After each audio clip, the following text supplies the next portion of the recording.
Welcome to Good Game, the show for gamers, by gamers. I'm Hex. And I'm Barjo. Hex, we are in the calm before the storm. Go on. The quiet time of year, ahead of the deluge of Christmas releases that are thrust upon us. Hundreds and thousands of games for us to play and review. Can't wait, excited about it all. Yeah, but that won't stop us from packing this episode full of reviews, including Dragon Quest IX, Sentinels of the Starry Skies. I like saying that. It's pretty fun. Plus, ahead of the release of their very last Halo game, Halo Reach, we go backwards compatible and take a look at the work of Bungie. Plus, I cop a flesh wound or two.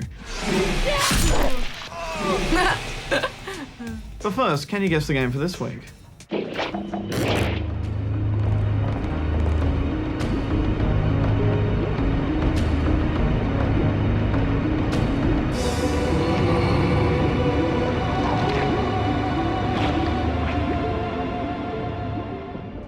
Answer to that teaser towards the end of the show. Now go read the news.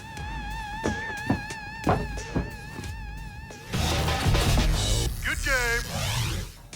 Controversial video game champion Billy Mitchell has reclaimed the world record for Donkey Kong and Donkey Kong Jr. Mitchell shot to international infamy with the release of King of Kong, a documentary film that chronicled his battle with unemployed high school teacher Steve Wiebe for the world record on the classic 80s arcade game. There's a level of difference between people, and it translates into some games. New York neurosurgeon Hank Chen seized the Donkey Kong record earlier this year, but Mitchell has taken it back with a new high score of 1,062,800. Because he came under the wrath of Bill Mitchell. Likewise, Donkey Kong Jr. champion Mark Keel's record has been toppled by Mitchell's new score of 1,270,900.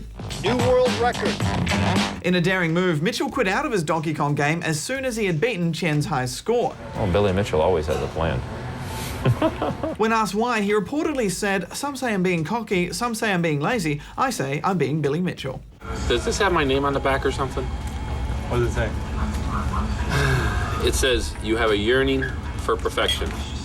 Apple is poised to launch itself into the games development business. The American computing giant is in negotiations to buy HandSing, a leading Chinese developer of mobile games. If the deal goes ahead, it will be Apple's first major purchase in China and Apple's biggest stab at the gaming market since the launch of the Apple ill-fated game console, the Pippin.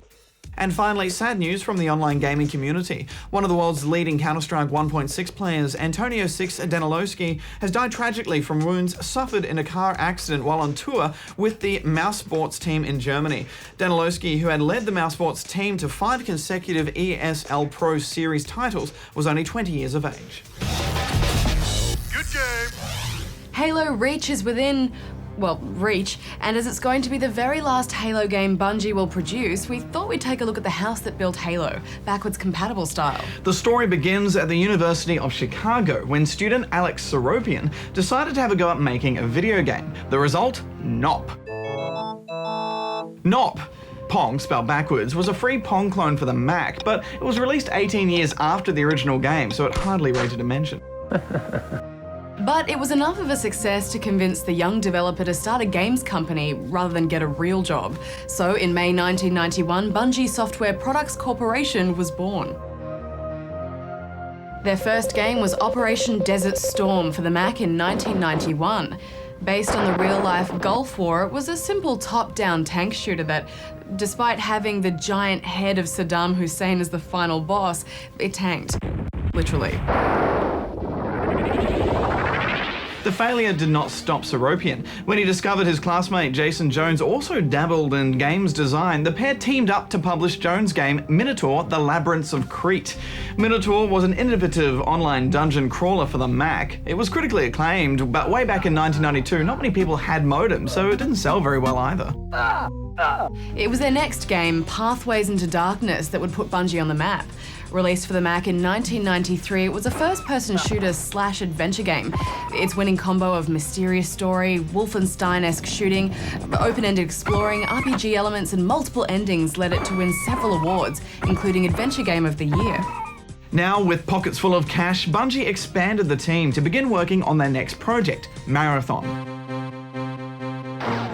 Marathon was an FPS that stood out amongst other shooters of the time, thanks to actually having a story, as well as online deathmatch, almost 2 years before Quake.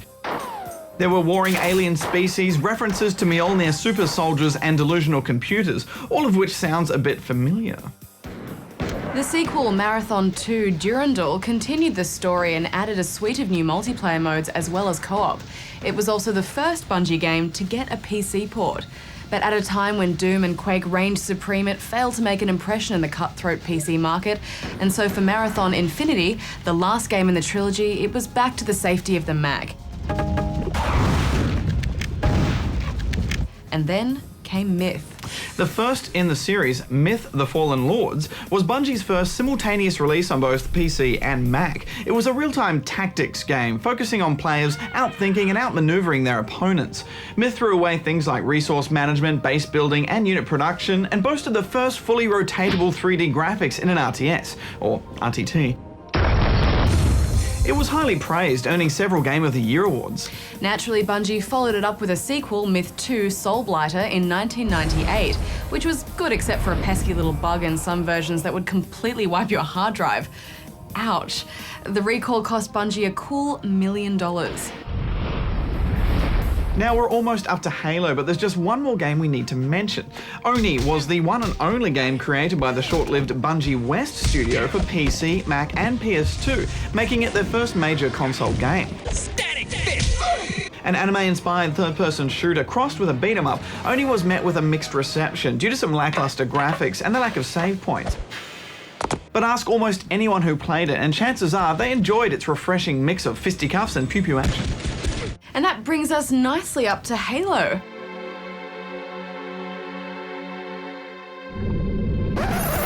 But you're going to have to wait as I've got a few limbs to chop off. Yeah, you know what that means. Good game.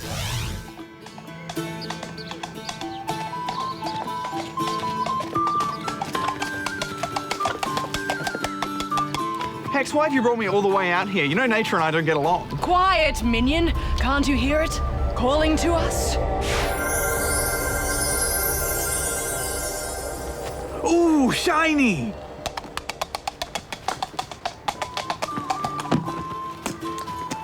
Wait, fool! A sword like this can't just be taken on a whim. First, we must read the Scroll of 1,000 Truths. He who reads these ancient words will win the right to wield the sword. What's a sword? Give it here, you. With dungeons to plunder, worlds to save, and monsters to be slayed, a brave adventurer need only travel with a sharp and shiny blade. And here are 5 of the best.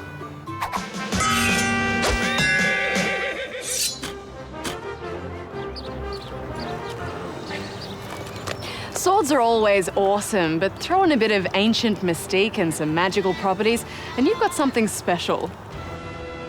The Wanderer's Sword from Shadow of the Colossus is one such blade, and while it may be humble looking, it's actually the perfect combination of weapon and magical GPS. The sword reflected beams of light to show you where the next Colossus could be found, and once it led you to your mountainous foes, it was just a matter of thrusting your blade into their weak point and watching the darkness gush forth. Enough! Wench! Give me the scroll! Never!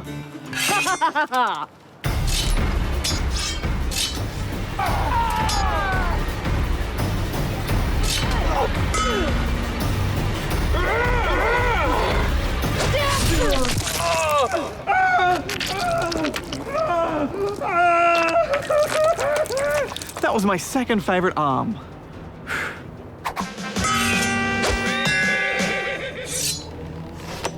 Halo 2's single-player campaign may have been lacking something, but it more than made up for it with the Stabtacular energy sword. Not only does it get extra points for cool glowiness, but the energy sword also gave you the ability to launch into a lunging uppercut, skewering your unfortunate opponent with a single press of a button. All right. Last time I went easy on you, but this time you won't be so lucky. Barjo, you've only got one arm. This is like totally obviously a flesh wound. Now, how about you? Owie! Sometimes bigger is better, and it doesn't get much bigger than the all-powerful Soul Edge from the Soul Calibur series.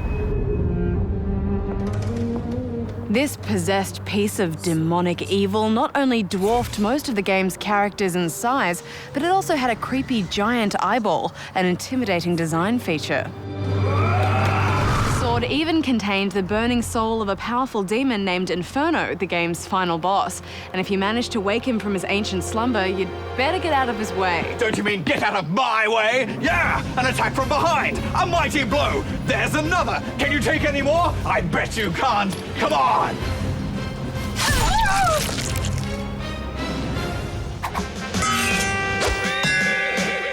As Obi-Wan Kenobi once said, this weapon is your life. And when that weapon is a lightsaber, it's easy to see why.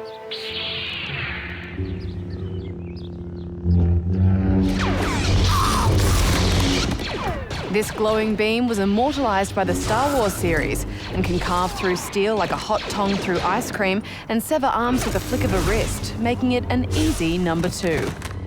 When faced with the choice of a blaster pistol or a weapon from a more civilized era, refined Jedis should always choose the saber.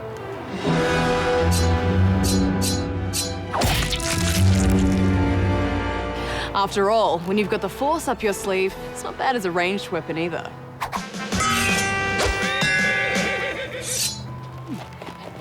Notching up our number 1 best gaming blade is a weapon of legend. Yes, there can be only one, and this is it.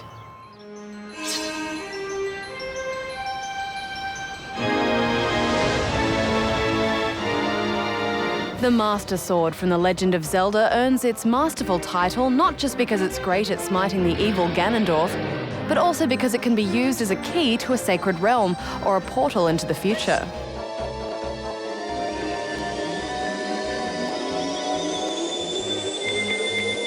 As Link learns its ancient secrets, the Master Sword becomes capable of deflecting dark magic, powerful spin attacks, and when fully charged, it can even fire a freaking laser. And that's 5. Time to claim my rightful prize.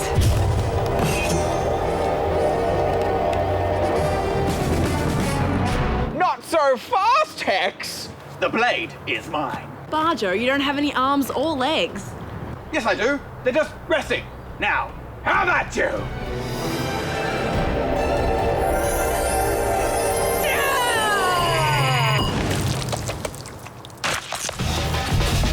Good game.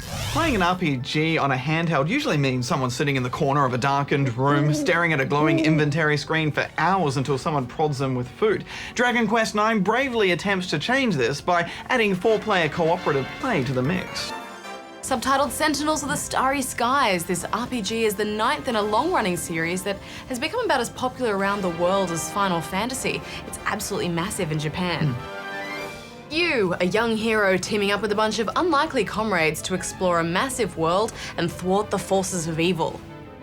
Now, in case you're wondering, of course you can play the whole game in single player, it's built for that, and a ripping good yarn it is too, but you'll be missing out on some of the multiplayer fun to be had here. Your adventuring party can consist of 4 buddies linked by a Wi-Fi connection. You can't play over the net, but if 4 of you are in a room together, you can delve into dungeons, share the spoils from treasure chests, and combine your battle powers to take down all sorts of experience point-spilling monsters. Typical classes include warrior, wizard, priest, and thief, and players can equip custom combinations of gear. I like that what you choose to equip is actually shown in your character in-game too, so you and your friends can quickly identify each other by the colour of your headgear or the type of weapon you're carrying. In fact, character creation allows you to choose from face types, eyes, hairstyles, it's all pretty neat. You can also customise your skills as you level up, and you only have a set number of points that you can allocate to a variety of abilities, such as mastering a particular weapon, boosting your magic powers, or learning fancy class-specific battle moves. You really become quite attached to your little hero character, but I know I did. Another thing that's new for the Dragon Quest series is now you can avoid monsters as you run about the world, so there's no more random encounters, and this means that you can just get from point A to point B without having to get bogged down in battle.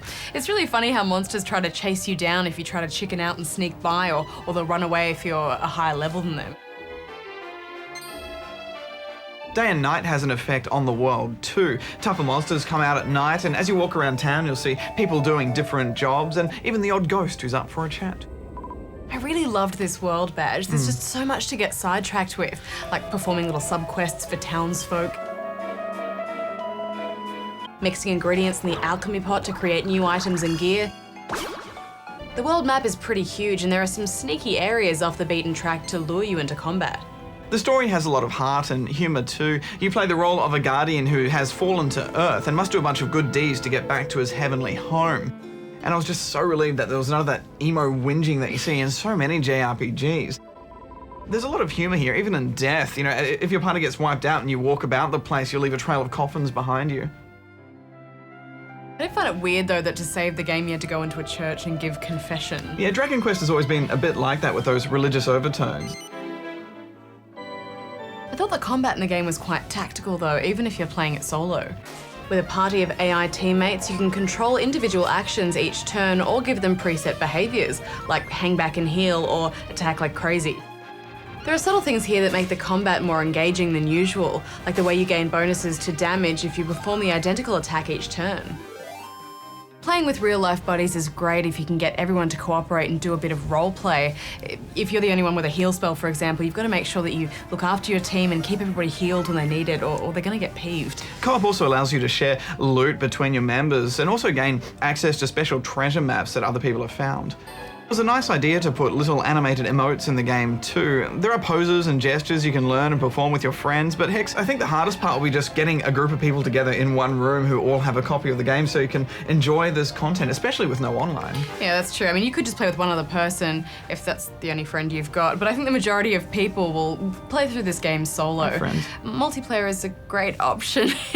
I mean, you know, if you're lucky enough to use it, but it's not what makes or breaks this game. I have friends, that's not what I'm saying. My only real complaint here is a technical one. As you move about the world, sometimes you do get a bit of slowdown, but other than that, you know, it's a really great game. It's got a good story, there's humour, and it made me want to go back and play all the other Dragon Quest games, and that's a good sign. So I'm giving it 8.5 out of 10 rubber chickens. I think Dragon Quest IX will be one of the standout DS games this year. I loved it, Badge. I was having too much fun to be bothered by any niggles. It's a 9.5 from me.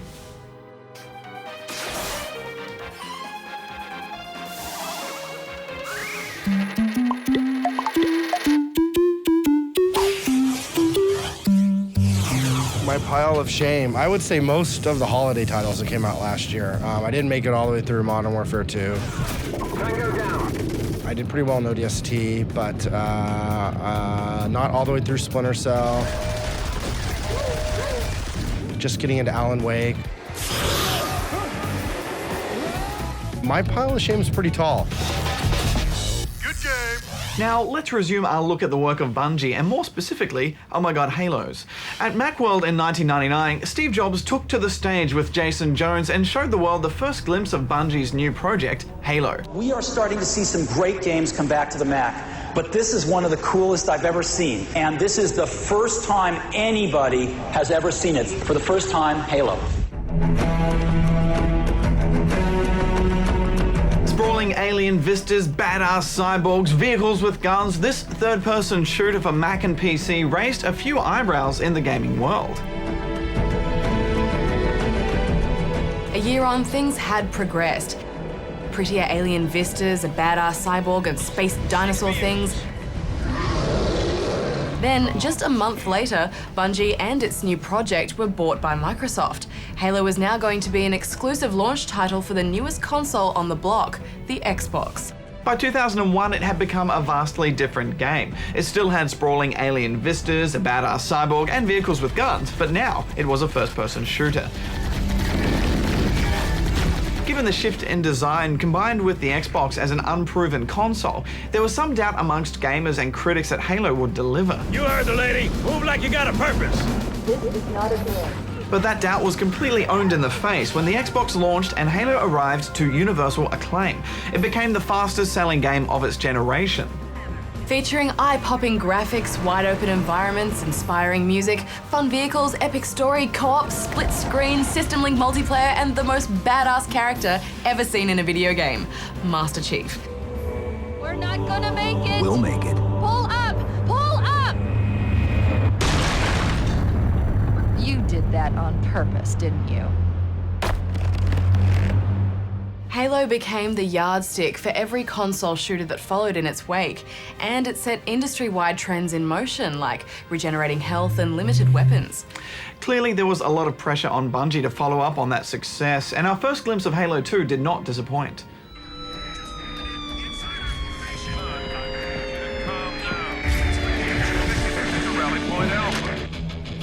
Improved graphics, dual-wielding, vehicle hijacking, and a vast urban environment. Halo fans went nuts.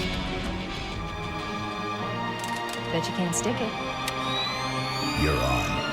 But what Bungie had done was make the world's best demo and forgotten to make the actual game. The graphics engine had to be scrapped and the demo level was unusable. Bungie was on the back foot. But with the release date tattooed on Peter Moore's arm, they went into the mother of all development crunches. With astronomical expectations to live up to, the symptoms of the crunch were apparent when the game was released in 2004. Gentlemen, we're lucky to have you back. The ambitious plans had been pared back, the graphics fell short of the teaser, and worst of all, the story ended on a cliffhanger that hit you in the face like you'd just been teabagged by a dirty noob. Master Chief, you mind telling me what you're doing on that ship? Sir, finishing this fight. All the result of not enough development time. And yet, despite it all, Halo 2 was embraced by fans and critics alike. It cemented Halo as a cultural force to be reckoned with. In its first 24 hours, it became the highest-grossing first-day entertainment release of all time. Halo 2 told a story on a grand scale, bouncing back and forth between Master Chief and a new character, the Arbiter, on a galactic romp spanning Earth, a new Halo, and the Covenant homeworld. But it was really the multiplayer that would cement Halo 2's place in gaming history.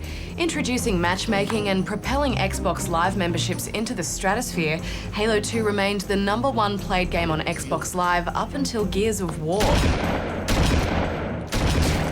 With the release of the Xbox 360, the gaming world held its breath for the first glimpse of a next-gen Halo. And with the hard lessons learnt from Halo 2, the third title did not disappoint.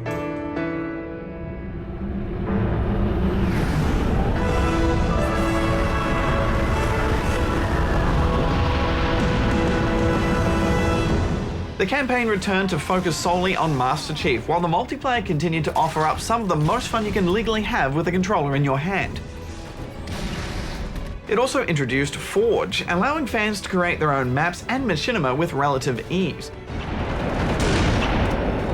Double kill. Triple kill.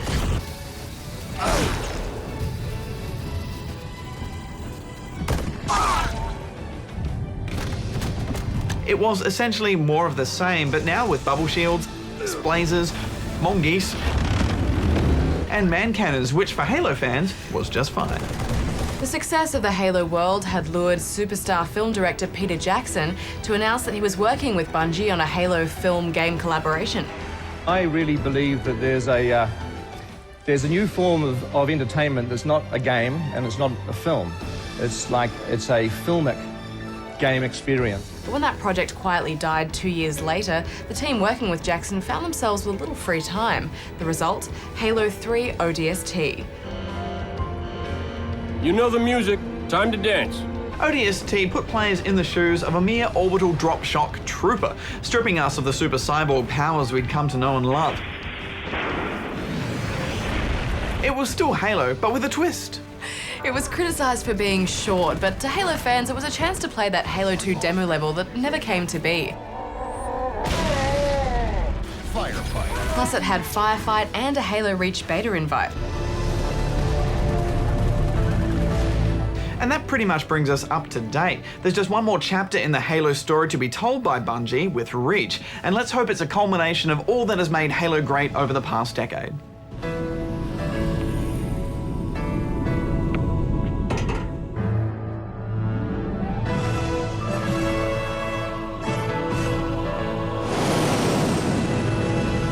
Sleep well?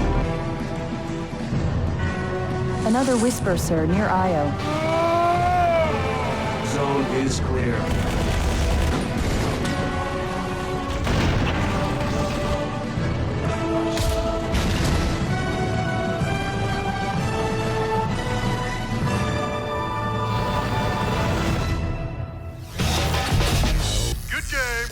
So did you guess the game for this week?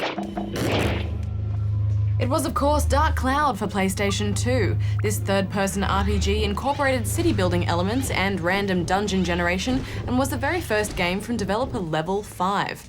The very same dev behind Dragon Quest IX. Next week, we boldly go where no TV gaming show has gone before. Did you know that there are more games inspired by space than anything else? So, featuring literally dozens of space games and more sci-fi references than you can fire a laser at, we take the good ship, good game on a 30-minute mission to explore the best and worst space games ever made. Until then, you can stay in touch with us online.